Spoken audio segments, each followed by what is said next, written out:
ओम नमः शिवाय। जय माता दी। दोस्तों, कैसे हैं आप सभी लोग। आज मैं जानकारी लेकर आई हूँ पशुपतिनाथ व्रत की। पशुपतिनाथ व्रत में ऐसी कौन सी गलतियां हो जाती हैं जिनसे कि जिस वजह से हमारी जो मनोकामनाएं हैं वह पूर्ण नहीं हो पाती। क्योंकि कहा जाता है कि पशुपति व्रत जो होता है वह 5 की संख्या में रखते हैं और इतना शक्तिशाली यह व्रत होता है कि 5 व्रत जब आप करते हैं उससे पहले 5 व्रत करने से पहले ही तीसरे या चौथे व्रत में आपकी जो मनोकामनाएं होती है वह पूर्ण हो जाती है। जो भी व्यक्ति सही नियमों के साथ ये व्रत रखता है उसकी मनोकामनाएं बहुत ही जल्दी पूरी हो जाती हैं। लेकिन वह क्या गलतियां होती हैं, वह छोटी छोटी गलतियां जिनके कारण व्रत हमारा जो है वह खंडित हो जाता है, व्रत पूर्ण नहीं माना जाता। तो आज की ये वीडियो है, मैं उन्हीं गलतियों के बारे में आपको बताऊंगी जिनका आपको ध्यान रखना चाहिए ताकि आपकी जो मनोकामना है पूर्ण हो जाए और गलतियां आप ना दोहराएं। वीडियो को आगे बढ़ने से पहले लाइक कर लीजिए, चैनल को सब्सक्राइब कर लीजिए और वीडियो ज़रूर शेयर कीजिए अपने प्रियजनों के साथ। आइए बात करते हैं उन गलतियों की। पहली जो गलती होती है वह होती है थाली को धो लेना। पशुपतिनाथ में सुबह जो थाली बनाकर हम लेकर जाते हैं सामान की, उसमें वह थाली आपको शाम की पूजा में भी लेकर जानी होती है। थाली में जो सामग्री रखी होती है वह सुबह जब मंदिर में लेकर जाते हैं पूजा की थाली थाली लाकर हम पूजा की थाली हम सुबह मंदिर लेकर जाते हैं और फिर हमें वापस वैसी ही लाकर अपने घर के मंदिर में रख देनी चाहिए या मंदिर के आसपास किसी साफ सुथरी जगह पर रख देनी चाहिए और उसको हमें धोना नहीं चाहिए। शाम को वही थाली लेकर मंदिर में जाना होता है। साथ ही साथ जल का लोटा होता है वह भी हमें, जैसे कि हम सुबह की पूजा में पंचामृत बनाकर ले जाते हैं लोटे में, या फिर हम जल चढ़ाने के लिए जो लोटा लेकर जाते हैं उसे धोया नहीं जाता। क्योंकि शाम में भी आपने अभिषेक करना होता है। अगर आप शाम में अभिषेक नहीं करते लेकिन फिर भी शाम को आपने गंगा जल के जो छींटा होता है वह लगाने होते हैं पूजा में शिवलिंग पे, तो लोटे को आपने आपने ये जो अगर अभिषेक करते हैं तो उसी लोटे में आपने अभिषेक करना होता है शाम को। तो वह लोटा आप जब सुबह की पूजा करके आएंगे वह लोटा और प्लेट वैसे ही रख देनी, आपने उसे धोना नहीं होता है। जो लोग ऐसा करते हैं ये बहुत ही बड़ी गलती करते हैं। दूसरी गलती है जो हम जैसे कि सुबह पूजा की थाल बनाकर लेकर जाते हैं, सामग्री हम उसमें जो रखते हैं पूजा की थाली में वह बहुत ही ज़्यादा कम रखते हैं, थोड़ी थोड़ी मात्रा में रखते हैं। जैसे आपने चंदन हो गया, आपने लगाने के लिए चंदन ले लिया, सिंदूर हो गया माता पार्वती को लगाने के लिए, अक्षत चावल ले लिया आपने, चीनी पुष्प इत्यादि जो भी सामग्री जैसे कि कलावा जनेऊ तिलक की जो भी सामग्री हो गई आप ले लेते हैं, लेकिन वे थोड़ी थोड़ी मात्रा में लेते हैं। और यह सामग्री ज़्यादा होनी चाहिए क्योंकि आपने यही थाली हमें जो हम सुबह बना के लेकर जा रहे हैं उसी थाली में से शाम को भी आपने पूजन उसी थाली से करना है। आपने शाम को उसमें दोबारा से कलावा जनेऊ तिलक या चीनी पुष्प इत्यादि जो चावल होते हैं, सिंदूर वगैरह जो तिलक के लिए चंदन हो गया, वह दोबारा हमने शाम को नहीं रखना होता है। यह सब गलतियां मानी जाती हैं, इसलिए बात को आपको इन बातों को ध्यान रखना चाहिए। सुबह इतनी मात्रा में रख लीजिए कि आपको शाम को दोबारा से सामग्री वह पूजन की प्लेट में दोबारा से ना रखनी पड़े। और शाम को आपको बार बार सामग्री है नहीं रखनी पड़ेगी तो कोई भी आपकी गलती मानी नहीं जाएगी। और जो अगली गलती जो होती है वह ये होती है कि जैसे कि हम शाम को जो पूजा करके करते समय हम जब घर में लौट रहे होते हैं, अगर हमें कोई जान पहचान का शाम के समय मिल जाता है तो हम उनसे बातें करने लगते हैं, उनके साथ चलने लगते हैं। अगर वो किसी और डायरेक्शन में जा रहे हैं, कोई और रास्ते से अपने घर जा रहे हैं तो हम भी उन्हीं के उसी रास्ते से जाने लगते हैं। या वो वॉक कर रहे हैं तो हम सोचते हैं हम भी एक राउंड उनके साथ लगा लेते हैं फिर घर चले जाएंगे। ऐसा नहीं करना होता है। पशुपति व्रत को आप अपने घर में करते हैं और जब आप मंदिर से घर आ रहे होते हैं तो आपने कहीं किसी से बात नहीं करनी होती है, कहीं रुकना नहीं होता है और सीधा मंदिर से आपको अपने घर पहले आना होता है, ये नियम होता है। और जो आप एक दीपक वापस घर लेकर आते हैं उसे अपने घर के दरवाजे पे आपने प्रज्वलित करना होता है, जलाना होता है और फिर घर में प्रवेश करना होता है। तो यह गलती मत कीजिए कि पहले आप अंदर प्रवेश कर जाते हैं फिर वापस बाद में लौटते हैं फिर दीपक जलाते हैं। नहीं, आपने मंदिर से आते समय घर में आप प्रवेश करते हैं उससे पहले ही अपने घर के मेन गेट पे आपने जो दीपक लेके आए वह आपने प्रज्वलित करना होता है। और ये गलतियाँ आप ना करें जो मैंने आपको अभी बताई है। और कई बार क्या होता है ये जैसे आपका व्रत है, आप व्रत वाले दिन आपने किसी के भी घर का पानी या भोजन नहीं ग्रहण करना होता है। आप ही घर में अगर किसी के घर में अगर आप भोजन करते हैं व्रत वाले दिन या ग्रहण करते हैं पानी, चाय कुछ भी, तो वह वर्जित माना जाता है, वह नहीं करना चाहिए। यह भी नियम के अंदर ही आता है, अंतर्गत आता है। जब नेक्स्ट जो गलती है वह यह है कि जब हम पूजा करते हैं, पूजा अब पहले तो हम अपने घर में आते होते हैं, जैसे कि कई बार क्या होता है कि हम अपने घर में आने से पहले कई बार ऐसे सोचते हैं कि मंदिर में शाम के समय कीर्तन चल रहा है, हमने पूजा कर ली है, मंदिर में हमने पूजा कर ली, उसके बाद हमें हमारे पास समय होता है तो हम वहीं उसी कीर्तन में मंदिर के अंदर जो हो रहा होता है वहाँ थोड़ी देर बैठ जाते हैं, रुक जाते हैं। या फिर होता है कि चलो हमें किसी घर में जाना है, किसी की पूजा में जाना है, तो हम अपने घर की ये पशुपतिनाथ व्रत की पूजा करके शाम को हम वहाँ से ही किसी और के घर में चले जाते हैं। किसी ने हमें बुलाया है, हम वहाँ चले जाते हैं, किसी और पूजा में चले जाते हैं या कोई और सत्संग में चले जाते हैं या कीर्तन में हम बैठ जाते हैं। तो ऐसा करना नहीं चाहिए, ये भी गलत होता है। आपने सीधा अपना जो पूजा जहाँ की है आपने वहाँ पूजा करके आपने वैसे ही वापस आ जाना है। ये छोटी-छोटी बातें हैं, लेकिन इन छोटी-छोटी बातों, इन छोटी-छोटी गलतियों से ही हमारा जो व्रत है बहुत ज़्यादा प्रभावित होता है। अगला जो नियम है और गलती जो है वह यह है कि मंदिर से घर जब हम अगले जैसे कि हम आते हैं तो जो भी हम प्रसाद शाम को घर मंदिर से लेकर आते हैं वह हम ज़्यादा बना लेते हैं। कई बार ऐसा सोचते हैं कि हम जैसे 3 भाग तो हम अपने मंदिर में ले जाएँगे, 3 भाग ले जाना है हमें मंदिर में, तो घर वालों के लिए थोड़ा-सा एक्स्ट्रा बना लेते हैं कि कढ़ाई में रखा रहेगा या किसी बर्तन में हम रख देंगे, ये घर वाले हमारे खा लेंगे। तो ऐसा नहीं करना होता है। जैसे भी अगर आप खीर बनाते हैं प्रसाद लेकर जाने के लिए मंदिर, या आप हलवा बनाते हैं, ज़्यादातर लोग हलवा बनाते हैं, तो आप उस हलवे को उतनी ही मात्रा में बनाइए कि जिसको आप 3 हिस्सों में, 3 भागों में डिवाइड कर सकें, बाँट सकें। ये नहीं कि आपने घर वालों के लिए भी थोड़ा-सा बचा के कढ़ाई में छोड़ दिया है और आप 3 भाग करके ले गए हैं, ऐसा नहीं होता है। आपने घरवालों के लिए एक्स्ट्रा बनाना नहीं है। और जो भी आप ये गलती करते हैं ये करना बंद कर दीजिए।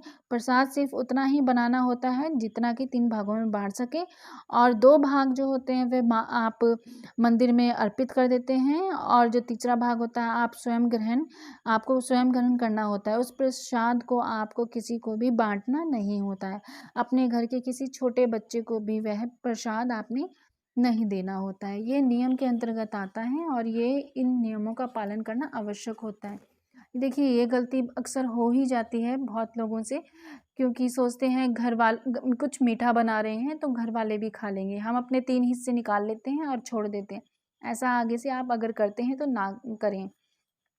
अगली जो गलती है वह ये होती है कि जैसे कि हम 6 दिए लेकर जाते हैं शाम के समय, वह घर से ही हम बनाकर लेकर जाना चाहिए। जैसे कि बाती, घी और जो दिया होते हैं, चाहे वे मिट्टी के लेते हैं, चाहे आप पीतल के दिए लेते हैं, किसी भी प्रकार के आप दिए जो लेकर जाते हैं 6, वह आपने घर से ही बनाकर लेकर जाने हैं। यानी कि आप उसमें घी और उसकी जो बाती होती है उसमें बनाकर रख कर लेके जाइए कि वहाँ आप मंदिर जाएँगे, सिर्फ़ आप मंदिर में जाकर उन्हें प्रज्वलित करेंगे, आप उन्हें जलाएँगे। ऐसा नहीं है कि आप अलग से घी ले जाइए किसी में डिब्बी में और अलग से बातियाँ रख लें और अलग से आपने दीवे रख लिए, ऐसा नहीं करना होता है। घर से ही बनाकर लेकर जाना होता है कि वहाँ रखेंगे हम और वहाँ जला देंगे। अलग-अलग सामग्री जैसे कि दीवे और बाती और घी अलग-अलग लेकर नहीं जाना, घर से ही बनाकर लेके जाइए। वहाँ पर बैठकर बनाना नहीं है। ये भी नियम के अंतर्गत ही आता है और ये भी गलतियाँ मानी जाती हैं अगर आप घर से बनाकर दीवा और घी बाती डालकर दीवे में नहीं लेकर जाते हैं। पूरी तैयारी आप घर से करके जाइए और पूरे दिए घर से ही आप तैयार करके लेके जाइए। अगली जो गलती होती है वह ये होती है, जो दिए हम लेकर जाते हैं, 5 दिए तो हम जला देते हैं मंदिर में। वहाँ लेकर जो छठा दिया हम जाते हैं वह हम अपनी प्लेट या थाली में ही रखे रहते हैं और उसे उतारते नहीं। देखिए, हमें 6 में से 6 दिए वहाँ पर जलाने तो नहीं होते, 6 में से हमें सिर्फ़ 5 दिए जलाने होते हैं और एक जो दिया होता है जिसे नहीं जलाना होता है, उसे भी हमने अपनी थाली में से उतार कर रखना होता है। 6 के 6 दिए आपने थाली में से उतारने होते हैं।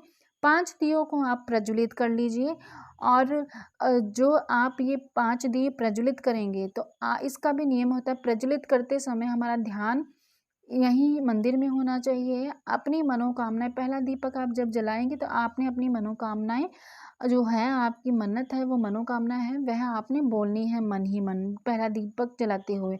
और जब दूसरा दीपक जलाएँगे तब भी इसी प्रकार आपने मन ही मन अपनी वह जो मनोकामना है वह पूर्ण होने के लिए प्रार्थना करनी है और कहनी है। इसी प्रकार तीसरा, चौथा और पाँचवाँ, ये पाँचों दिए जलाते हुए आपने पाँचों बार अपनी मन्नत, अपनी मनोकामनाएँ जो है वह अवश्य बोलनी होती है। जो छठा दीपक है वह आपने अपनी प्लेट में से उतारना है और 5 दीपकों के साथ छठा दीपक भी रखना है, लेकिन उसे जलाना नहीं है। जब आप पाँचों दीपक जला लें उसके बाद वह जो दीपक होता है छठा, जो बिना जला हुआ है, वह आपने उठाकर अपनी प्लेट में तब रखना है। ऐसा नहीं है कि आप अपनी प्लेट से उसे उतारें ही ना। और जब दीपक प्रज्वलित करेंगे तो अपनी मनोकामनाएँ बोलना ज़रूरी होता है उस समय और ज़रूर बोलिए जो भी आपकी मनोकामना है। और ऐसा जब करते हैं तो आपकी मनोकामनाएँ अवश्य ही पूरी होती है। यह जो अगली गलती होती है वह कहा जाता है फिर से प्रसाद के ही बारे में है। वह यह है कि जब हम मंदिर से तीसरा भाग प्रसाद का लेकर आते हैं तो क्या करते हैं, उसको घर आकर ग्रहण पहले नहीं करते हैं। पहले हम क्या करते हैं, पहले हम भोजन जो करना होता है वह कर लेते हैं, उसके बाद सोचते हैं कि बाद में प्रसाद को ग्रहण कर लेंगे। लेकिन यह करना गलत होता है। पहले आपने मंदिर से आकर अपना प्रसाद ग्रहण करना होता है, वह ज़्यादा देर नहीं रखना होता है, वह आपने ग्रहण करना होता है और वह ग्रहण कर लीजिए, उसे किसी को देना नहीं, बच्चे को, किसी को भी नहीं देना। वह सिर्फ़ आप ही ग्रहण करेंगे और उतनी मात्रा का ही 3 हिस्सों में बाँटें कि जितना आप ग्रहण कर सकें। तो आपने आकर पहले अपने प्रसाद को ग्रहण करना है, उसके बाद जो आप शाम का भोजन करते हैं, वह आप भोजन उसके बाद कीजिए। ऐसा नहीं कि पहले भोजन और फिर बाद में प्रसाद, ये भी एक गलती मानी जाती है। अगला जो नियम है वह यह है कि 5वें व्रत वाले दिन ही आपने उद्यापन करना होता है। जैसे कि कई लोग पूरे 5 व्रत करने के बाद छठे दिन उद्यापन करने का सोचते हैं, ऐसा नहीं होता है। वैसे अगर कोई आपकी यह गलती मानी जाती है, अगर 5वें व्रत वाले दिन ही उद्यापन करना होता है और अगर आप 5वें दिन उद्यापन नहीं कर पाते हैं किसी कारणवश, जैसे कि आपको मंथली प्रॉब्लम आ गई या आप बीमार हो गए हैं या फिर आप को कहीं जाना पड़ा है, तो अगर आप 5वां व्रत नहीं करते हैं, तो फिर आपने छठा व्रत रखेंगे।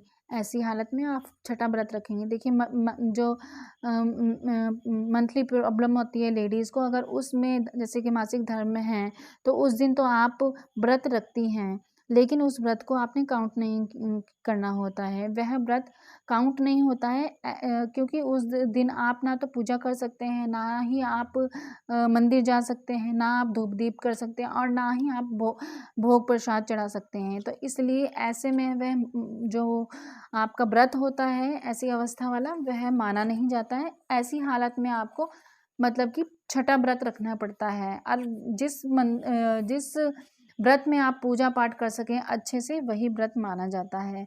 ऐसे में जो छठा व्रत आप रखते हैं, वह आप अगले हफ्ते रख सकते हैं। वैसे 5 व्रत रखने की मान्यता है, 5 से कभी छठा व्रत हमें एक्स्ट्रा नहीं रखना होता है। 5 व्रत रखते हैं और 5वें दिन ही हमें उद्यापन करना होता है। लेकिन अगर मासिक धर्म की कोई प्रॉब्लम आ गई है या कहीं जाना पड़ा है या कोई ज़्यादा ही तबीयत ख़राब है, ऐसी अ, ऐसी जब कारण होते हैं कोई, तब आपको छठा व्रत रखना होता है और जो 5वां व्रत आप मासिक धर्म में रखेंगे वह काउंट नहीं किया जाएगा। तो आप उद्यापन उसी दिन करेंगे 5वें व्रत वाले दिन और 5 व्रत वही गिने जाते हैं जिन्हों में आपने पूजा अर्चना पूरी भगवान की, भोलेनाथ की हुई होती है मंदिर जाकर। ठीक है? अगला जो गलती है वह यह होती है कि उद्यापन के दिन आप जब सामग्री लेकर जाते हैं, जो चावल लेकर जाते हैं, जैसे 108 की संख्या में लेकर जाना होता है, चाहे वे हरी मूँग की दाल के दाने 108 की संख्या में हों, चाहे सफ़ेद फूल हों, सफ़ेद पुष्प, बेलपत्र हों या 108 की संख्या में, इनमें से कोई भी चीज़ आप लेकर जाते हैं, बेलपत्र, पुष्प या मूँग के दाने, हरी मूँग के दाने या फिर आप चावल 108 की संख्या में लेकर जाते हैं, आपने विशेष ध्यान देना है कि आप इनमें से कोई भी चीज़ लेकर जा रहे हैं, वह खंडित ना हो या टूटी या फटी हुई ना हो। अगर आप चावल के दाने लेकर जा रहे हैं 108 की संख्या में, तो आपको बहुत ही ज़्यादा ध्यान रखना है कि चावल खंडित हमें शिवलिंग पर नहीं चढ़ाना है। आपने खंडित चावल बिल्कुल भी लेकर नहीं जाना है। इस बात का विशेष ध्यान रखिए, क्योंकि आप उद्धापन भी कर रहे हैं और उद्धापन में यह ऐसी गलती नहीं करनी है आपने। अगर आप चावल लेकर जाते हैं तो आप 108 की संख्या में गिन लीजिए और चावल खंडित नहीं होने चाहिए। इसके साथ ही जो नारियल लेकर हम जाते हैं वो जटा वाला होना चाहिए। उस पर कलावा जो होता है 3 या 7 या 5 की संख्या में लपेटते होते हैं। तो यह जो अगर कई बार क्या होता है कि हम जटा वाला नारियल जो होता है मंदिर के बाहर से खरीद लेते हैं, लेकिन क्या करते हैं उस पे जो मौली होती है वह लपेटना भूल जाते हैं। आपने जो जटा वाला नारियल है पहले ही खरीद कर रख लेना है और जिस दिन उद्धापन शाम के पूजा के समय आप उद्धापन की सामग्री जैसे कि लेकर जाएंगे, नारियल लेकर जाएंगे, तो आपने उस नारियल को घर से ही लेकर जाना है। ये नहीं कि वहीं से खरीदा और वहीं से आपने वहाँ पर चढ़ा दिया। घर से लेकर जाना है आपने। आपने उसमें मौली अवश्य लपेटनी है, जिसे कलावा भी बोलते हैं, और यह वस्त्र स्वरूपी कलावा होता है जो भगवान शिव को प्राप्त होता है। भगवान शिव के लिए वस्त्र रूपी कलावा होता है। इस प्रकार की अगर आप गलती करते हैं तो भगवान शिव को वह नहीं वस्त्र रूपी कलावा प्राप्त नहीं होता और यह बहुत ही बड़ी गलती भी मानी जाती है। तो आप बहुत ही ध्यानपूर्वक इस बात को याद रखिए उद्धापन वाले दिन। अगर हम इस प्रकार की कोई गलती से बचें तो हमारे जो व्रत होता है हमें उसका पूर्ण फल प्राप्त होता है, संपूर्ण फल प्राप्त होता है। भगवान भोलेनाथ की अनेक कृपा हमारे परिवार के ऊपर बनी रहती है, अनंत वर्षा होती है महादेव की कृपा की। तो क्षमा याचना जो होती है, क्षमा प्रार्थना जो होती है, वह आप ज़रूर कीजिए। उद्धापन वाले दिन भी कीजिए और हर व्रत में करते हैं तो और भी अच्छी बात है। उद्धापन वाले दिन आप जो क्षमा याचना होती है वह ज़रूर मांगिए, क्योंकि हम इंसान हैं और अगर हमसे जाने या अनजाने में कोई भी भूल या गलती हो जाती है तो भोलेनाथ क्षमा कर देते हैं। इसलिए व्रत के अंत में क्षमा अवश्य मांगिए। पशुपतिनाथ व्रत बहुत ही ज़्यादा शक्तिशाली व्रत है।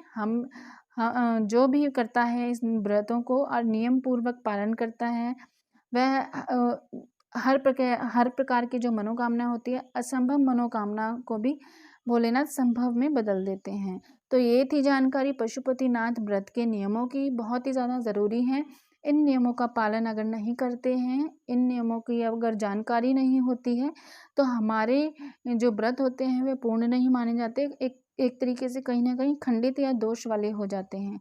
इसलिए हम मेहनत से, पूर्ण श्रद्धा से व्रत रखते हैं पशुपतिनाथ का, तो पूर्ण नियमों का भी पालन कीजिए, जो कि हमें पूर्ण फल प्राप्त हो और भोलेनाथ की कृपा प्राप्त हो। तो ये थी जानकारी अभी तक की। वीडियो को लाइक कीजिए और शेयर भी ज़रूर कीजिए, क्योंकि काफ़ी संख्या में लोग व्रत रखते हैं पशुपतिनाथ की, क्योंकि इतने ज़्यादा चमत्कारी शक्तिशाली ये व्रत हैं। और शेयर कीजिए, आपको भी इसका पुण्य अवश्य मिले। तो ये थी जानकारी अभी तक के लिए। चैनल को ज़रूर सब्सक्राइब कर लें, इसी प्रकार की जानकारी आती रहेगी आगे भी। ओम नमः शिवाय, जय माता दी।